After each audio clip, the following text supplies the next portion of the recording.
Hockey player is speaking out publicly for the first time about being a victim of an alleged sexual assault. Kyle Beach has been known as John Doe in a lawsuit filed against the Chicago Blackhawks. He said a coach assaulted him in 2010, and he says the team didn't properly investigate it or report it. The Blackhawks finally launched its own investigation over the summer.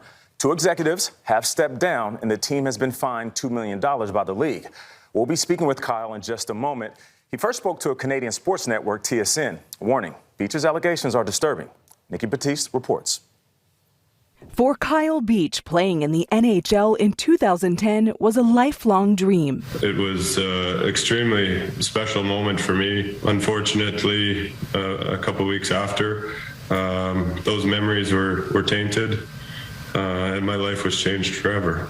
Beach alleges Chicago Blackhawks video coach Brad Aldrich threatened him with a baseball bat before forcibly kissing and performing oral sex on him, saying he would never play in the NHL if anyone found out.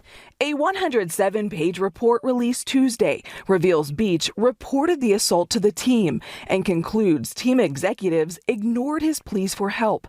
The report says in a meeting about the allegation, executives, including former Blackhawks head coach Joel Quenneville, made comments about the challenge of getting to the Stanley Cup Finals and a desire to focus on the team and the playoffs. In July, Quenneville, who now coaches the Florida Panthers, denied hearing the specific allegations. Brad Aldrich! Aldrich met with HR a week after the team won the title and was told he could either be placed on leave during an investigation or resign. He resigned, but was paid severance and still participated in some of the team's championship celebrations. The team never conducted an investigation. It made me feel like that he was in the right and I was wrong. In the wake of Tuesday's report, we reached out to Aldrich for comment, but did not get a response. He told investigators the encounter with Beach was consensual. Asked about the report by the Associated Press, he responded, "I have nothing to say." In a statement, the Chicago Blackhawks' new management commended Beach's courage in coming forward and apologized for what he has gone through and for the organization's failure to promptly respond when he bravely brought this matter to light in 2010. It was inexcusable for then executives of the Blackhawks organization to delay taking action regarding the reported sexual misconduct. According to the report, Aldrich went on to assault a team intern before he was allowed to resign. He held several other hockey jobs over the next 4 years with USA Hockey in college and in high school. He pleaded guilty in 2013 to criminal sexual conduct with a 16-year-old hockey player in Michigan while volunteering at a high school there. That player is now suing the Blackhawks. For CBS Mornings, I'm Nikki Batiste in New York. Joining us now are former Chicago Blackhawks player Kyle Beach and his attorney Susan Loggins. Kyle, thank you for joining us. I'll start with you. Now, you said you buried this for years and that it destroyed you. Why is it important for you to reveal yourself right now? Thanks for having me on, Nate. And I think it's so important to me now because as I've begun this healing process and I've continued through this process since I contacted Susan about 1.5 years ago, it's been an amazing, uplifting experience to share my story, to be able to speak out about my story, to have other people to talk about my story. And for me, realizing this and now looking back and kind of going over my life over the last 10, 11 years, there's a lot of things that I think I'd like to have back and a lot of moments that I've lost because of I wasn't myself and I didn't have the capacity to manage those situations. So for me right now, it's important to come forward to share my story because this is so much bigger than Kyle Beach. Yes, I am a survivor, but there's millions of people in this world that have been affected by sexual abuse or sexual assault. And I'm speaking out now to hopefully give them a voice, to give them the power to come forward so that we can make a change in this world and hopefully make this a safer place in sports, but also in work and life and every day. Now, Kyle, speaking of you not being the only one, the report alleged that Brad Aldrich assaulted a team intern, and then 3 years later, he pleaded guilty to a sexual assault on a minor. What is your reaction to that? It makes me sick to my stomach. In the TSN interview yesterday with Rick Westhead, who's done an amazing job on this from day one, I broke down when he asked me if I would have anything to say to that boy. And my message to him was that I'm sorry, because I feel like maybe I could have done more then to protect him.